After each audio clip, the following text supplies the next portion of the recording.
TV. The world is thinking.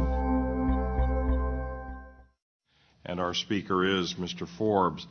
Mr. Forbes, we do have a number of questions, so we'll get started. You alluded to the fact that the world economy certainly plays a central role today, yet America continues to be very strong in the holdings that we have.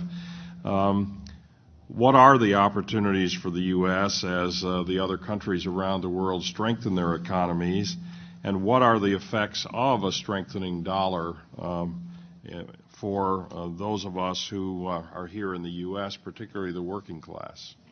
Let me start with the integrity of the U.S. dollar. If the dollar stops declining, if we stabilize the thing as we did in the 1980s, as we did in the 1960s, what you will start to see happen is people will start to put the money productively to use again.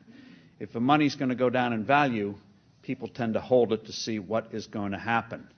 When they have a stable value for the dollar, then you start to see business investment go up and the economy really starts to improve. Again, just printing the money is not going to improve the economy. Spending money by the government is not going to improve the economy. Japan tried that in the 90s. It didn't work. You got to get the currency stabilized.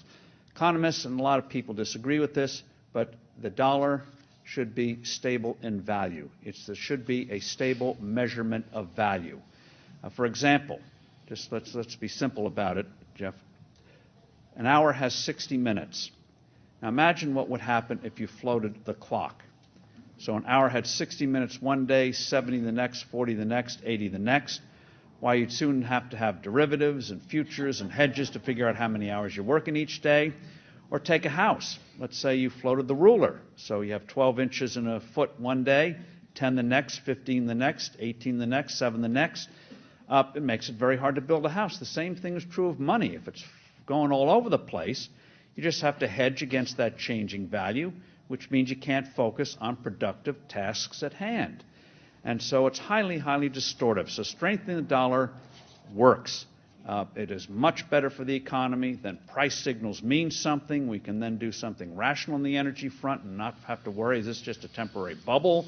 Or it just is very distorting. So stabilize the dollar is number one. In terms of U.S. competing in this global economy, the key, and that's one reason why I think we got to simplify the tax code so we can focus on productive things and not waste brain power on stupid things like thousands of pages of incomprehensible gibberish that they write in Washington, is we can compete.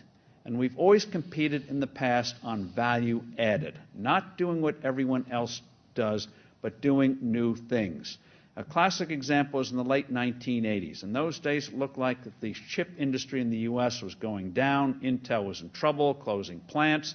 The Koreans and the Japanese could make the commodity chip cheaper than we could. The world looked like it was coming to an end. Then we did the value added. We started to develop architecture of chips that were highly advanced, which means you could charge more for them, far more productive.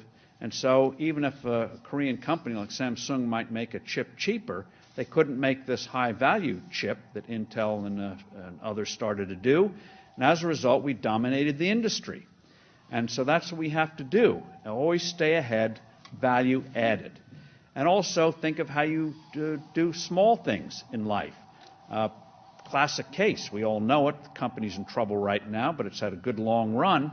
Is you ask yourself, in terms of innovation, it's not just high tech, it's using high tech or just taking something old and doing something new with it or reinventing it. A classic case, you ask yourself, what is one of the most common commodities in the world today is coffee.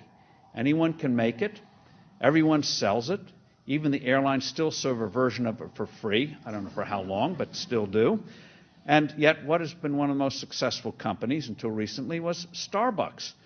Taken something, and it's amazing. They take a shot of espresso, throw in steamed milk, call it latte, and people like me and their competitors do the same thing. People like me line up and pay $3 or $4 or $5 for this stuff. And we love the atmosphere and all that. So that kind of innovation, not just in high tech, and everywhere, is how we've traditionally moved ahead. And one other example, which is instructive, is ask yourself who made the most money from one of the biggest inventions of World War II, the mainframe computer. Originally designed to help artillery officers more quickly calculate where the shells were going to go. Obviously, computers had much more application than artillery shells, but who made the most money from it? It wasn't IBM's competitors. They all went by the wayside, like RCA. IBM itself nearly went under in the early 1990s. The one company made most money from the mainframe computer was Sam Walton at Walmart. Early 1960s, small Northwest Arkansas retailer, at the time Kresge Kmart, 50 times the size of Walmart. How do you beat the big boys at the business? Sam Walton figured out that if he used computers, used specialized software, managed inventories, information better than his competitors, he could beat them at their game, managing inventories better, getting the suppliers to get their acts together, and the rest is history. So it can apply anywhere. Traditional industries using new things, creating new industries, as Intel effectively did starting in the late 80s. That's how you stay ahead. Very important to keep in mind. We are competitive when we have a chance to put our minds to it. We've been doing it for 200 years, not trying to make things cheaper than anyone else or cutting wages 95%. It's bringing out value added. Innovation, absolutely key, innovation.